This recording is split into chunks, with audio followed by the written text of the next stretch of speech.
The Redondo Beach Center for Spiritual Living and the Ministry of Dr. Moira Foxe presents Living Ideas. So, what a great good day it is, and here we are in it. That's an amazing good thing. Talking of miracles, the first one in your day today was the fact that you woke up. There's your first miracle. Now, after that, it can be anything you want it to be. So we're looking at this thing called miracles, and we all have our own understanding of what that is. And indeed, there's not one of us in here that hasn't at some time wished for a miracle, hoped for a miracle, wanted a miracle, longed for a miracle. And it's part of our culture, this thing, to be engaged with miracles.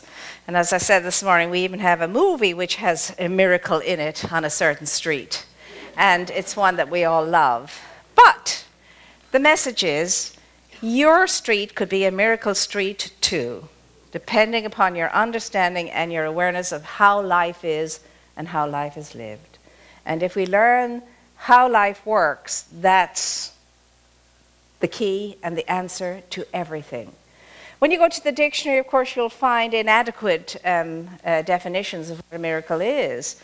And it always has to do with the extraordinary and the supernatural and something that is inexplicable and something that cannot be explained, something wonderful, something good, something that's welcomed.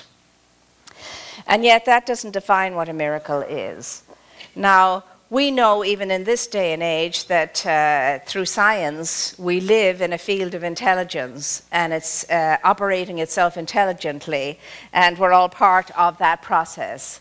And you know, very recently in time, in history, we learned how to split the atom, and in doing that, unleash hidden secret knowledge that produced amazing, enormous power that was placed into the hands of humankind, a power that you could do great good with or great harm with.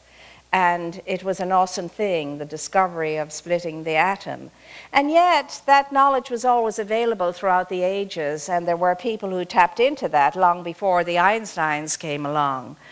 And one of those happened to be, as I was sharing this morning, Jesus of Nazareth, who was using that information, that knowledge, throughout his working life, throughout his public life. He had been able to realize the wisdom and the knowledge of the ages and use it for great good.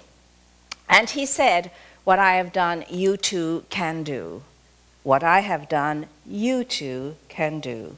And so we have this amazing opportunity to be the miracle that we are created to be in our own lives, in our day-to-day living, and to show up as that power, as that grace, as that poise, as we live our lives and move through an experience while we're here that is an enriching one, an enhancing one, a forwarding one, not just for myself, but for the whole world. So that when I leave this plane, I've left it a little lighter, a little brighter, a little easier, a little more peace-filled, a little bit more love-filled than I found it. That's why we came here. We decided we'd come here and do that, actually. So we decided to come here and do. Of course, many of us get distracted when we arrive and so on. It's like you go into a supermarket, you want to buy one thing. Do you buy one thing? No, you get distracted. You come out with a whole basket full of stuff, you know? And you just went in to buy one thing. You go to Vegas on business and look what happens, you know? It's a distraction. So it's a very distractive plane. And it's easy to get off track. Today we want to get back on track and see what this all means. There is an anatomy to a miracle. You can break a miracle down and see what the components are, what it is that I need to have going for me in order to produce miracles in my life, which are not miracles at all. I learned that a long time ago. They're just natural things happening in a super way. Natural things happening in a super, super duper way. So I call them natural supers. And so that's what a miracle is to me. And I love the word miracle. It means, you know, it brightens you up and it lightens you up when you think in terms of a miracle. But then you associate with the miracle a magic wand or a magic well or a magic tree or a magic person or a whatever, something outside of yourself. And that's where we go wrong, because the magic or the miracle is within us. That power is within us. The God dust is in the air everywhere. You know, I say stardust everywhere. Well, it's God dust. God dust is everywhere. We're breathing it in and out. We're living in it. It's above us, below us, around us, about us. It's within us. It's through us. It's as us. But it's not something we really spend too much time wanting to truly grasp an awareness of. We just kind of think that's for someone else. That's for those wonderful people out there that are so advanced. It's for them, and we can only wish, can't we? And yet, the message is you too can do what I have done. You too, meaning all people. If one of us can do it, all of us can do it. So the composition of a miracle is clearly defined in one of the great miracles that happened in the time of Jesus, the feeding of the 5,000. And the story goes that Jesus and his disciples went away out into the quiet of, the countryside, out into a desolate place, the desert place, we are told. But of course, the word got around, and everybody whispered to everybody else in the towns and the villages, and so all the people followed him out into the desert. And so they spent the day together in the desert, listening to what Jesus had to share and so on, getting about the business of enjoying the company of good people. And at the end of the day, the disciples, we are told, came to them and said, it's too late now. We cannot let the people go to the villages and the towns to get some food. There's nothing open anymore. It's all closed down. What are we going to do? And Jesus said, well, just feed them. And they said, well, that's easy for you to say. Well, no, they didn't say that. They said, but Jesus, we have no food. We have no food. He said, well, go see. See what's there. See what's there. Go see. You never know. You never know. Go see what's there. So they came back and they said, well, we did find a young boy with 5 barley loaves and 2 fishes. And that's all the food there is to feed 5,000 men, we are told. 5,000 men plus women and children. And so Jesus said, great, good, super, give me the food. So he takes the food. And the next thing he does is he looks up. And the next thing he does is he blesses the food. And the next thing he does is he divides it. He breaks the food up. He divides it. And then the next thing he does is give it out. Give it out. Those steps are the components of how a miracle happens. That's the formula. So let's break it down. So what is Jesus doing? He's taking what is available. That's the key. He sees what's available. He takes what's available because he knows that what is available is the starting point of a process of transformation. You take what you have, and you always have something. You always have something. You take what you have. And we are told the next step is he looked up. What does that mean? He looked up to heaven. What does that mean? It doesn't mean he looked up into the sky hoping for a sign from heaven. He raised his mind up off of the material thing he was looking at, the condition, the need, and he put his mind on what he wanted to achieve. He golden keyed it. He took his mind off the problem and he put his mind on the good he wished to desire. So what he did was he looked at this bread. He saw this bread as seeds. Within the seeds of this bread, there was a fullness and plenty. Within the seeds of this bread and these fishes was the harvest that he knew he could accomplish. So he was, in looking up, going into a higher conscious awareness of the source of his being, the Father within him who always answered his prayer, always provided for him, always gave him what he needed at the time when he needed it. That's what he was looking up into. He was looking into divine substance, into the provider, the creator, the source of all good, knowing that there was the fullness and the plenty in the kingdom, knowing that the kingdom was right where he was within him, and all he had to do was align with it. So he was looking at the acorn and seeing the oak tree. So when Jesus looked up, he was taking what he had, the seeds that he had ready to sow, seeing the harvest that he wanted to accomplish and to achieve. That's what looking up meant. The next step, we are told, is he blessed the bread. He blessed the fishes. He blessed the food. He blessed what he had. He looked at what he had and saw them as these delightful seeds, the beginning of something great. And he went into deep gratitude and deep thanksgiving and deep praise that he had these seeds to sow, and it filled him full of delight and assurance that the harvest was certain. And then what he does is he divides the seeds. He multiplies the bread and the fishes by dividing it into pieces. The pieces are seeds. So he breaks the bread, he divides the fish, and now the seeds are ready to be given, sown. And then it's given away. He shares what he has. He shares from what he has. He gives it out, full of praise, full of joy, full of thanksgiving. And there's the formula for creating miracles in your life. Start where you are. When a need arises, take what you have. See it as seeds to be sown for harvest. Rise up into the higher conscious awareness that divine supply is delighted to bring to you your good. And see the harvest that you want to achieve and accomplish and manifest and demonstrate and experience. And then bless. Bless the seeds. Bless what you have. Bless it. Feel good about it.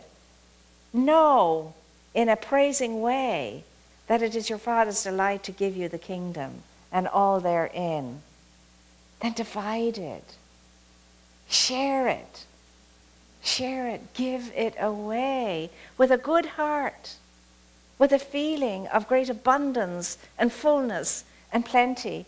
And you know what happens then?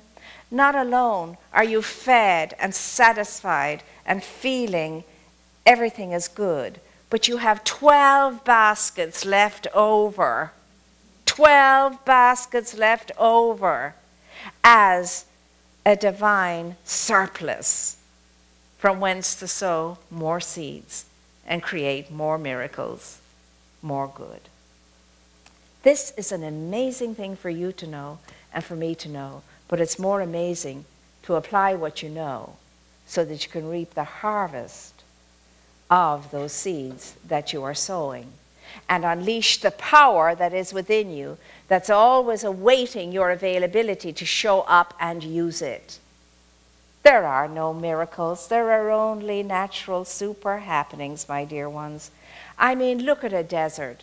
A desert can be barren for years and years and years. Any ground can be barren for years and years and years, cracked and caked and burnt and nothing happening, or so it seems. Then the rains come. The rains come. And soon, where there was once barren land, there is a garden of blooming, blossoming, lifefulness in the form of desert flowers, and so on. Where were the seeds for those? They were not apparent. No life was apparent. They were dormant. They were sleeping. They retained their hidden splendor until the right circumstances arrived and the ripeness of time happened. And then, once the rains came, they were awakened and up they came, bursting through an impossible situation and absolutely transformed into this wonder and glorious, beauteous thing. A garden where there was once a desert. This can happen in your life as it can in anybody else's life too. But the thing is, you have to be open and receptive to it. You have to understand how life works. You have to understand who you are, what you are, and the ability that is given to you, and the power that is within you that can unleash any great good.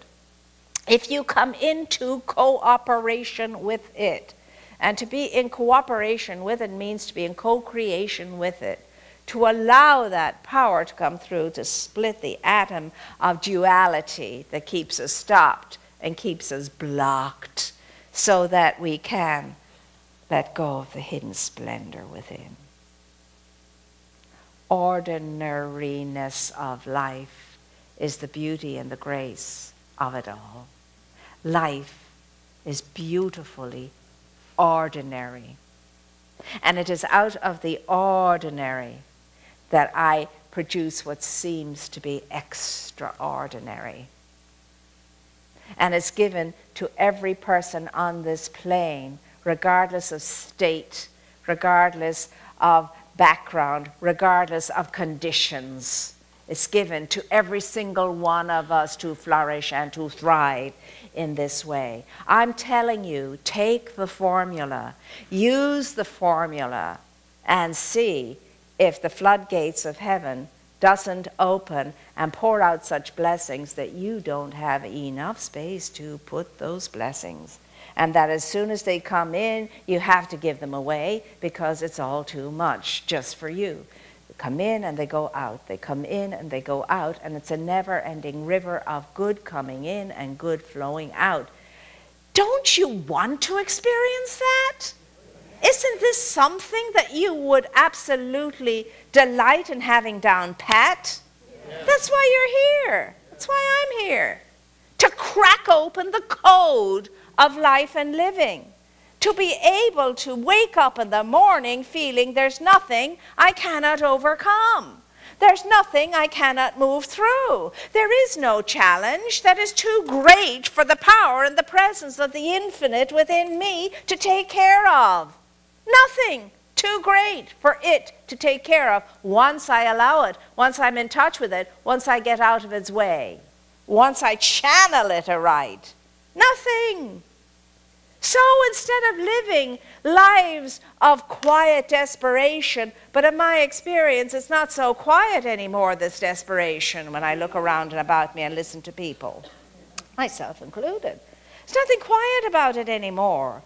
It's loud desperation. So living our lives of loud, lamenting, crying, moaning, groaning, and belly-aching desperation, instead of all of that, we could be living as the great ones know how to live, with poise and power, because we are empowered to be at peace, in poise, and beautifully living our lives regardless of circumstances, because we know that when a need arises, we can take the seeds of whatever it is we have in the moment, follow the formula, and the harvest comes, and the need dissipates itself. This is a worthwhile CD to get and to keep listening to until you really have it in your subconsciousness sufficiently to work the law in this way, to work the formula in this way. It's a good one to give to a friend who's always in need or seems to be, so that they too can be as you are, aware of the possibility of overcoming whatever it is there is seemingly to be overcome. Great things shall you do. Greater things than I shall you do, if you use the law as well as the great master teacher Jesus used the law. How do I do what Jesus said I could do? These great things and greater things. By achieving the same realization of consciousness and going beyond that. You'd have to go beyond the realized consciousness of Jesus in order to do greater things than he did. But doing what he did seems to me to be enough. I would be quite happy with that. I wouldn't need to do better. I wouldn't need to be in one-upmanship, one-upping Jesus. What a thought. What a thought. And yet he said, go for it. Yet he said, go for it, try it out. Today is the day, that is the third Sunday of Advent in the Christian world. And it's a day where the scripture readings are all very joyous. Sing a new song unto the Lord, it says in the scriptures today. Serve the Lord with gladness, it says today.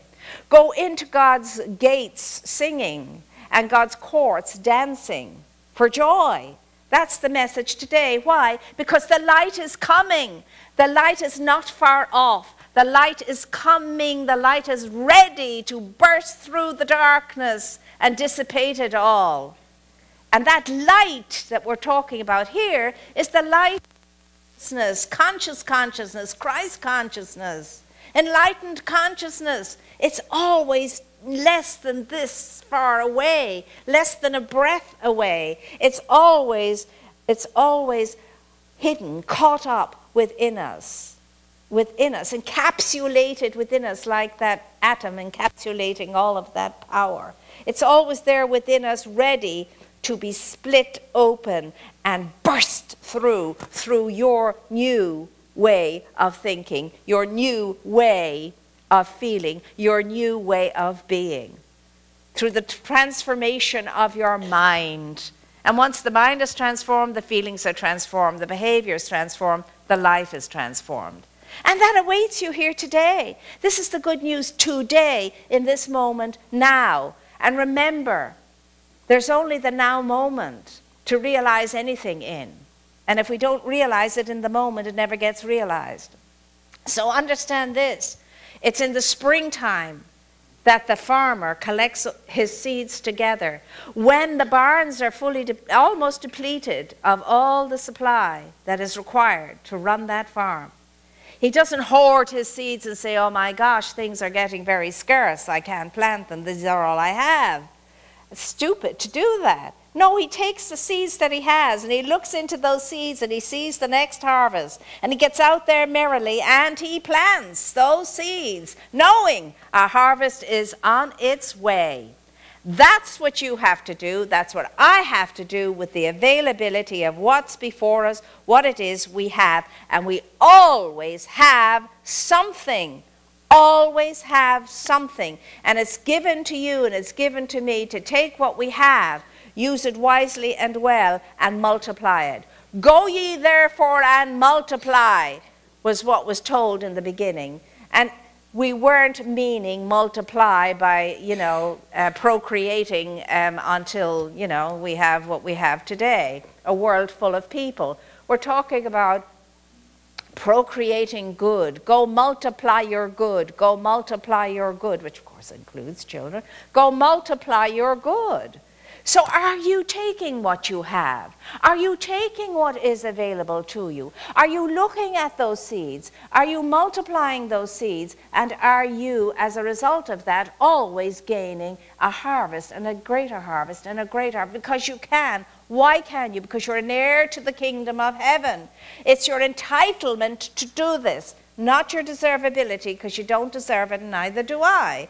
But we are entitled. We are entitled because we're heirs to the kingdom, because of what we're made of and what we are, the image and likeness of our source. That's our entitlement, and it's given to us to do what we are told that we can do. And the promises are there to be fulfilled by means of you and by means of me. So we take the seeds when a need arises. And we go through the formula, feeling good about the understanding and the realization, I know how to handle this. And in the handling of it, knowing that the need is going to be met. So, my dear ones, if you are sitting on what you have, if you are afraid to give from what you have, then you're stopping and you're blocking your flow. Because it is given to you to return back onto that source from whence it came. So I receive in order to return. Why? Because as the teaching says, I am life's givingness back unto itself. And when I know I am life's givingness, I have to know I wouldn't be life's givingness if I didn't have something to give. And because I am life's givingness, I know I have plenty to give. And it might just be a smile, it might just be a pat, it might just be a kind word or a kind deed to begin with. But whatever it is, I need to be out there giving non-stop. if I am to be true to the essential nature of myself. So don't hoard, remember what the scriptures say, because the moths and rust and ruin can come to anything that's stored in a barn. Don't store, don't hoard, give, give, give. Our needs are very basic, and all of us in this room have our needs, our basic needs met. After that, it's want.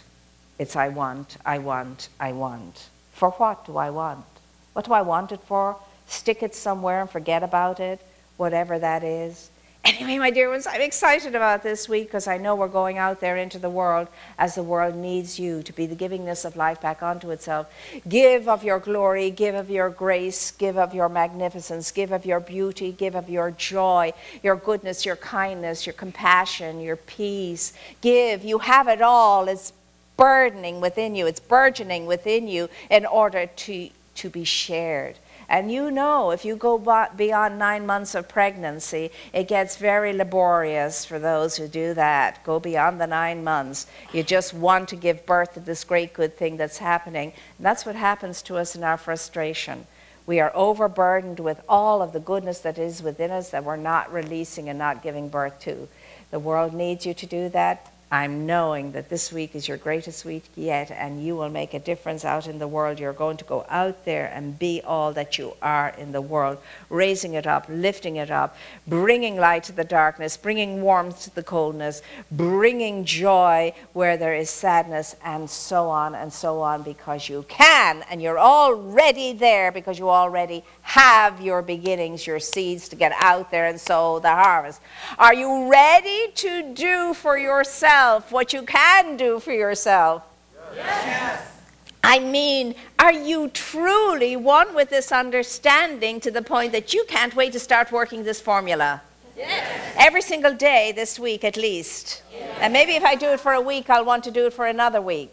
And then you will know that it works. Prove it to yourself first before you start telling everybody else. And when you proved it to yourself first, then go tell it on a mountain, and so it is.